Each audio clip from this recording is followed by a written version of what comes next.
Assalam la famille, j'espère que vous allez bien. Ñu ñëwaat ci les leçons yi ñu doon def mu concerné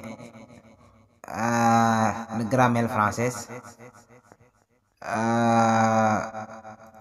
di wax ni ñu ñëw commencé ci jàng li nga xam ni tey mooy naka la ñuy xamee féminin des noms, naka lañ koy xàmmee, naka lañ koy distinguer. di wax ne bala nga seetaan nga abonné, fekkee ne abonné go te bés cloche notification bi ngir nga mën a jot vidéo bu ñu dugal mu yëgal la ko automatiquement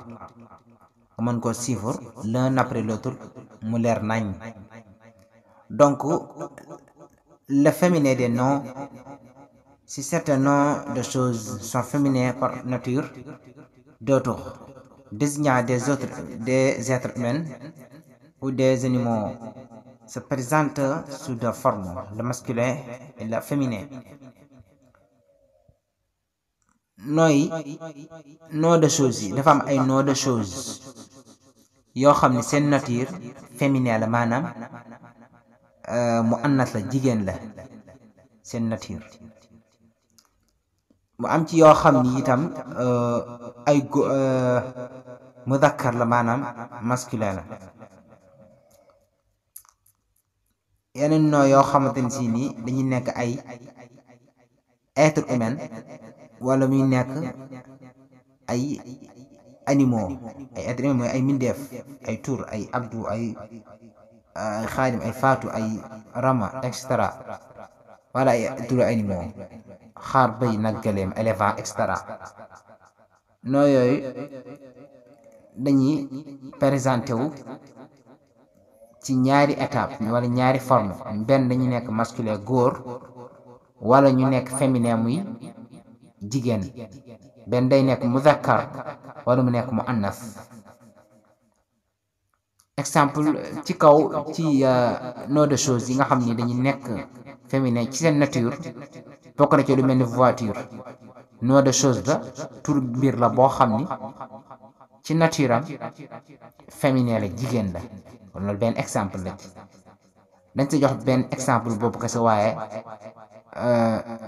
mboolem yeneen nom de chose yoo gis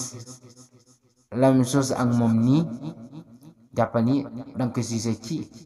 règlement même bi. waaye yenn yi lay doon quelques des noms de choses maanaam sont féminins par nature. Donc le féminin des noms communs s'obtient en ajoutant un muet à leur masculin. Un ami, une amie, un marocain, une marocaine. Féminin des noms communs jàngoon nañ ko muy al asma ash-sha'i'a. nom commun yi nga xam ni ñoom ay féminin lañ, maanaam jigéen lañ, te jeexee buñ bëggee xam maanaam nom féminin yi nga xam ne ay masculin lañ, góor lañ, buñ leen bëggee yóbbu ci seen féminin yu jigéen, gis ni nom commun boobu dafa jeexee wala non maanaam nom commun yi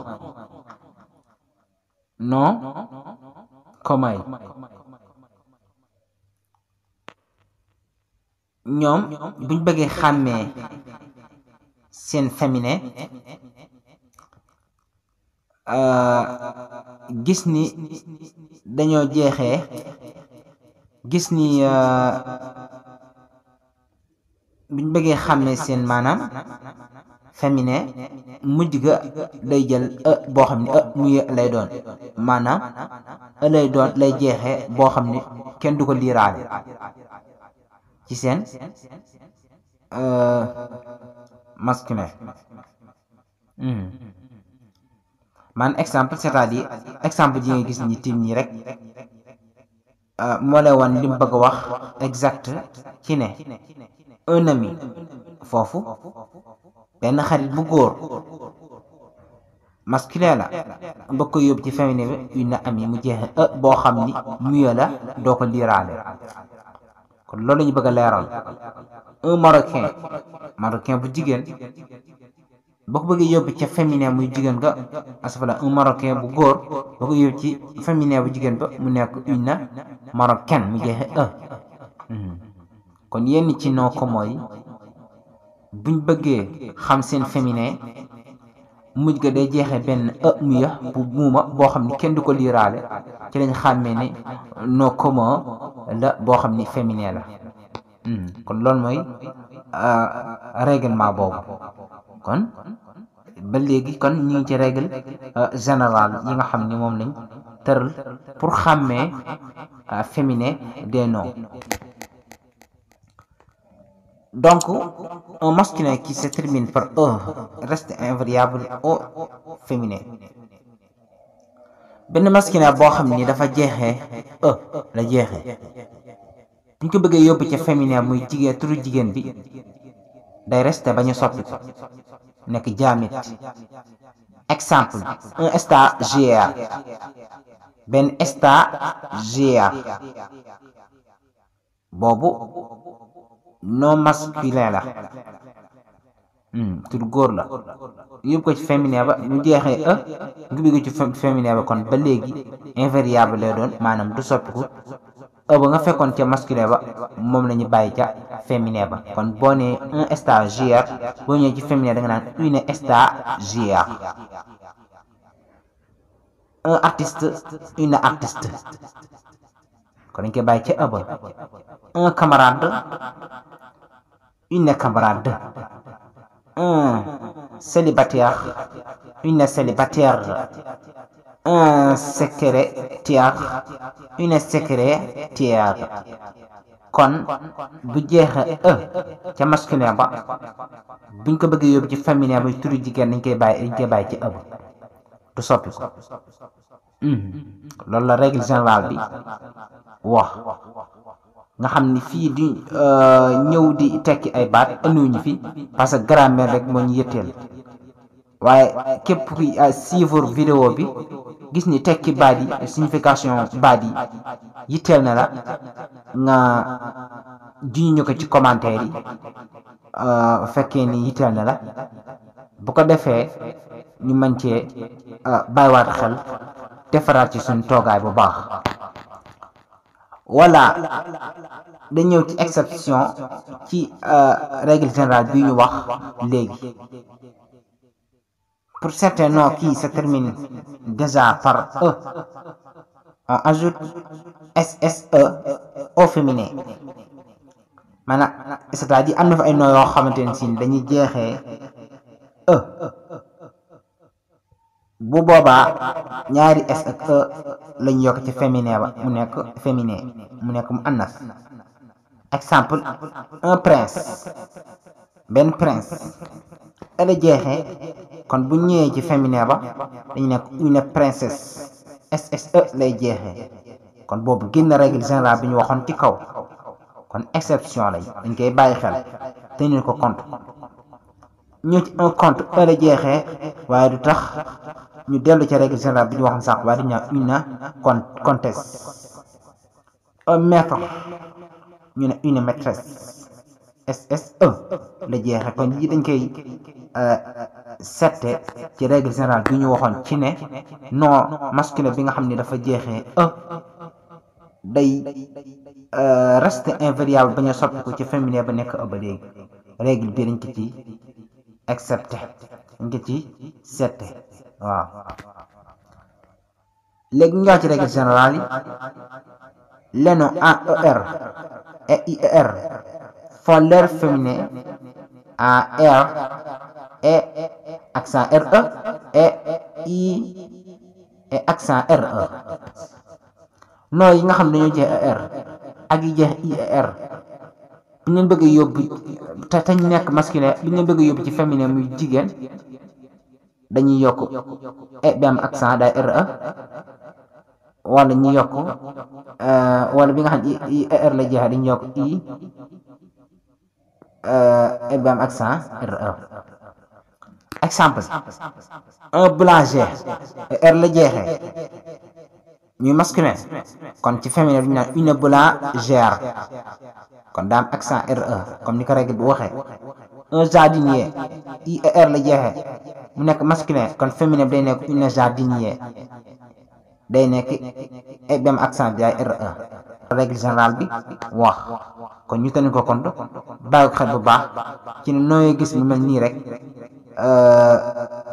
c'est la même chose àtte bi nga koy jox comme ni nga ko gisee ci tableau mi ñu détaillé ko.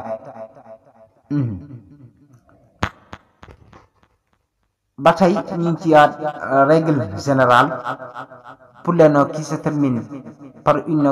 consonne on a n l a e o t on double la consonne finale et on ajoute un e. maanaam am na ay noo yoo xam ni dañuy jeexee benn consonne noo yoo xam ne ñoo jeexee benn consonne on wala an wala n wala l wala at t ot yooyu dañu nekk masculin dañ leen bëgg a yóbbu ci féminin ba li ñuy def mooy dañu xool consonne finale bi ni n bi mujj wala l bi mujj wala t bi mujj lay jël ca féminin bi daal ki double waat mu nekk ñaar ba noppi ñu daal jokkal e ci mujj ko. Exemple xoolal un champion kon on la jeexee ci exemple bu njëkk boobu masculin na ñu ne yóbbu ko ci féminin ba nga daan une championne kon benn n la amoon muy benn consonne ñu ne kon ca féminin ba dañ koy double waat ba daal di nekk ñaari n ñaari consonne daal fay yokk e mu nekk une championne benn championne bu jigéen. ni ko noonu moom gisaan ci mboolem exemple yi toppat ci ginnaaw yëpp et cetera et cetera. Un paysan une paysanne béykat bu jigéen. Un chien une chienne. Un criminel une criminel ñaari L la. Un chat une chatte ñaari T. Un muet une muette. Un sot une sotte. kon leer na j'espère que ni leer na nañ comme ni ko gisee ci tableau bi nii ñu détaillé ko mu leer nañ sans doute. Exception ba tey ci nooy yi comme ni ma amoon ci règle générale bi jiitu woon. Exception bi dafa wax ni demoo léegi on la jeexee waaye taxut mu duggaale ci règle générale bi jiitu ci kawam déedéet waaye boo ne demoo féminin ba day nekk demoon. Compagnon féminin bi day nekk compagne. Dindon féminin bi day nekk dinde. Artisan féminin bi day nekk artisan. Avocat masculin la waaye féminin bi day nekk avocate bu jigéen. Candidat masculin la waaye féminin ba mu annas bi day nekk candidate. Rat idiot waaye idiote comme ñu noonu nga xam ne loolu exception la ci règle générale bi nekk ci kawam noonu dañ koy mata bàyyi xel mën ko tenir compte bu baax a baax ci ne wuuti naag règle générale bii. ba tey ñu ñëwaat ci beneen règle générale leenu AE fleur féminin AEuse. Un danseur une danseuse. Un performeur une performeuse. non yi nga xam dafa jeex EUR ñoom te ñu nekk masculin ñoom foo ko fekk sax masculin lay doon ñoom boo bëgg yóbbu seen féminin seen mu annas euse lay doon lay jeexee EUSE mu nekk féminin muy mu annas jigéen. Exemple un danseur masculin la muzakkar la góor la ñu ne yóbbu ko ci féminin ba turu jigéen mu annas mu daan ne ñu ne danseuse benn fecckat bu jigéen. Performeur masculin la muzakkar une performeuse mu nekk mu annas turu jigéen. loolu mooy règle générale bi tëral foofu ci nga xam ne mu jeexee heure waaye ba tey ñu teniraat compte bu baax bàyyiwaat ci xel bu baax a baax surveiller ko bu baax a baax remarqué bu baax a baax a baax. Voilà, la plupart des noms en teur font leur féminin en tris. waaye lépp ci nooy yi nga xam ne dafa jeexee teur ñoom dañ nekk masculin ñoom seen féminin day jeexee tris day jeexee. Exemple, un formateur moom masculin féminin bi nga naan une formatrice. Un coordinateur moom tam masculin la muzakkar la féminin bi day nekk coordinatrice mu nekk mu annas jigéen. kon loolu lañ ko règle bi général bi tëralee. nga tenir ko compte remarque ko bu baax a baax càmbar ko bàyyi ko xel bu baax a baax garde. kon ñu noonu mu am exception ba tey comme ñu amoon ci jiitu woon comme celui-là. exception bi mooy un empereur mu masculin la waaye heure la jeexee féminin ba day doon une impératrice. un serviteur heure la jeexee kon féminin day nekk une servante lay jeexee. auteur heure la waaye kii bi féminin bi day nekk auteur lay doon ba léegi nga xam te ne si wuute naag règle générale bi jiitu ci li ci mel ni coordinateur coordinatrice kon wuute nañ kon loolu exception la ci. ñëwaat ci beneen règle générale, les noms qui se terminent par O deviennent L. exemple maanaam noo yi nga xam ne dañoo jeexee O E A U ñoom ci masculin ñoom seen féminin muy seen turu jigéen day jeexee L L E. exemple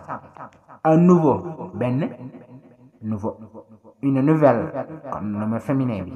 mooy mu annas bi. un jumeau benn seex bu góor ñu ne bu jigéen une jumelle daa am ñaari L E. un chameau masculin la ñu ne une chamelle moom mu nekk féminin am ñaari L E lañ koy ràññee. kon loolu mooy seeni particularité ñi ràññee ci ne nom bii kat lan moo war a nekk féminin ak masculin naka la war a mel naka lañ ban méthode lañ mën a jaar ba yëg ci féminin loolu mooy particularité dañ koy xam ne nga tenir ko compte bu baax a baax bàyyi ko xel. donc ba tey nga xam ni les noms terminent par x et f font leur féminin en se et ve. non yi nga xam ne dañoo jeexee x ak yi nga xam ne dañoo jeexee f ñoom bu ñu leen bëgg a yóbbu ci seen féminin muy turu jigéen dañuy jeexee se yi nga xam ne dañoo jeexee x se dañu doon jeexee f dañuy jeexee ve ve. exemple un époux x da jeexee benn jabar wala jëkkër comme masculin la kon ñaamit jëkkër lay doon féminin ba daal di nekk une épouse mooy benn jabar une épouse kon s la jeexee comme ni ko règle bi générale bu waxee. un veuve f la jeexee nekk masculin góor turu góor kon féminin bi di mu annas dañuy wax ni une veuve kon f ba dafa mujj daal soppi nekk v nekk une veuve mu daal nekk féminin bi mooy mu annas. donc bu ñu paree ci détails yooyu nga xam ne moo concerné le féminin des noms dañuy ñëw ci quelques particularités du féminin des noms. am na lenn ci ay particularités mooy ay xasaais ak mumayyizaat wala ay qualité ay melokaan ak caractère yoo xam ne moom la ñu ràññee féminin des noms. des mots de même radical mais de formation particulière au féminin maanaam c'est-à-dire dafa am ay noms yoo xam ne ñoo bokk même radical waaye waaye ci même mbokk ñu goog ñu bokk radical ca féminin ba dañ fay wute maanaam bu ñu bëggee soppi nom bi maanaam nuroo radical noonu la ñu wutee ci muzakkar meek mu annas ni ci góor bi bu jigéen bi bu ñu ko bëggee yóbbu ca féminin ba day am lu fay yokk exemple mooy ne nii lu dana firi turu gàncax comme dana firi tilde vébu boobu waa moom masculin la ko turu góor la waaye kon féminin dañu naan louve kon foofu la nga gis ni ñaari tur yooyu góor ak jigéen la waaye ñoo bokk même radical bi OUI bi lu bi tam lu la ci des nag mooy particularité bay ràññee jumé gu góor bi bee le mooy wane ni moom jigéen la copain copine ñoo bokk même radical ko mère la merlette ñoo bokk même radical bi njëkk bi nekk masculin bi nekk féminin am na ñaari tee bi mooy ni kon féminin la bokk na ci particularité yi ñu koy ràññee canard bi nekk kan ñoo bokk même radical kaka mile miir ñoo bokk même radical mi kon yooyu ay particularité yi ñu ràññee féminin des noms yii nii ñu souligné entre guillemets chevreau oui chevrette neveu nga ne nièce poulain nga ne pouliche roi nga ne reine fille nga ne fille kon yooyu ay noonu ñoo xam ni dafa am ay particularité yi ñu ràññee seen féminin ak seen masculin kon lu mat a tenir compte la boo ko xoolee rek am tuuti philosophiquement da nga comprendre bu baax a baax la grammaire française bi nga xam ni détaillé nañ ko fi waaye di la wax ni fekkee ne abonné goo nga abonné ci chaîne bi yow mi seetaan te partagé ko te bés itam cloche de notification pour jot vidéo yi nga xam ni moom mooy dikkaat nekk vidéo yu bees mën na koo yëgal bu baax donc ba tey ñu ngi ci leçon yi ba léegi ci quelques particularités du féminin des noms yi nga xam ni ci lañu ràññee féminin yi des noms qui utilisent un mot tout à fait différent am ay noms yoo xam ni jëfandikoo benn mot waaye maanaam c'est-à-dire am na ay noms yoo xam ni seen masculin ak seen féminin dañoo wuute kon wut nañoo règle yi jiitu woon exemple te yi ñooy yi gën a fees mooy les plus utilisés les noms les plus utilisés homme góor nga ne femme jigéen kon masculin bi ak turu féminin wute nañ kooku ginnaaw gu góor seq poulet ginnaaw gu jigéen frère sœur mbokk mu jigéen dul go nga frère jaar waaw suma jumut animal la mâle femelle góor jigéen dakar mu annas bœuf vache nag bu góor nag bu jigéen kon foofu xool li ci gën a ràññee moom mooy liñ ci gën a remarqué mooy ni masculin bi ak forme féminin bi wuute nañ kon loolu ay particularités yu ñu leen ràññee seen féminin ak seen masculin. Quelques particularités des noms ou bien quelques particularités du féminin des noms. Certains noms n'existent qu'au masculin et sont employés tels quels au féminin. Ce sont souvent des noms de profession. maanaam am na ay noms yoo xam ni duñ leen jëfandikoo lu ne ay masculin la ñu doon maanaam am na ay noo yoo xam ne foo leen fekk rek masculin la ñu doon turu góor la ñu doon tey dañ leen jëfandikoo buñ leen bëggee jëfandikoo ci féminin ci turu jigéen dañuy jëfandikoo comme ni ñu nekkee rek maanaam c'est-à-dire dañ cey yokk rek waaye maanaam dara du ca soppi ko dañ cey yokk rek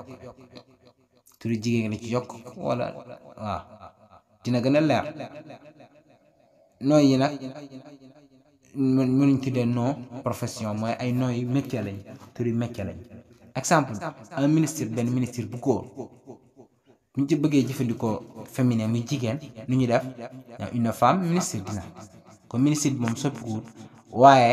dañ caa yokk femme muy jigéen muy wane ni kon jigéen la lañ ci jublu benn jigéen boo xam ne ministre la mooy métier non profession un ingénieur bu góor jëfandikoo ci féminin ñu daan ne une femme ingénieur un maire une femme maire un peintre une femme peintre un sculpteur une femme sculpteur un médecin une femme médecin un juge benn attekat bu góor une femme juge benn attekat bu jigéen nga xam ni noo yooyu da ngay gis ni duñu jëfandikoo loolu ci turu góor liñ formé turu góor kase masculin kase lañ formé waaye bu ñu ko bëgg joxe ci koo xam ne dafa méccoo tur boobu kon ni ñuy def mooy comme ni ñu ko gisee ci tableau bi ak ni ñu ko détaillé ni ñu ko leeralee indiqué mu leer nañ donc suñu leçon bi dañ koy yemale foofu rek di jox dig daje ba beneen yoon di wax ni ñoo ngi ñëw ci indi leçon bi ci topp te mooy les exercices daat koy analyse résoudre ko faram-fàcc ko détaillé ko bam leer nañ ba nga xam ni yow mi di ko seetaan di ko suivre di ko topp l'un après l'autre benn par benn day daal di doon loo xam ni danga ci mën a jëriñu bu baax a baax rawatina boo ko partagé particulière ci foo bokk rek ci communauté boo bokk rek ngir njëriñ la gën a mat ci la gën a nekkee loo xam ne intéressant la njëriñ la gën a daj kàpp gën a yaatu ñëpp mën see jëriñ bu baax a baax voilà di leen ñaanal bu baax a baax ak jàmm di wax ni j'espère que la vidéo moom est claire leer na nañi di wax ni wa assalaam wa rahmatullahi wa barakatuhu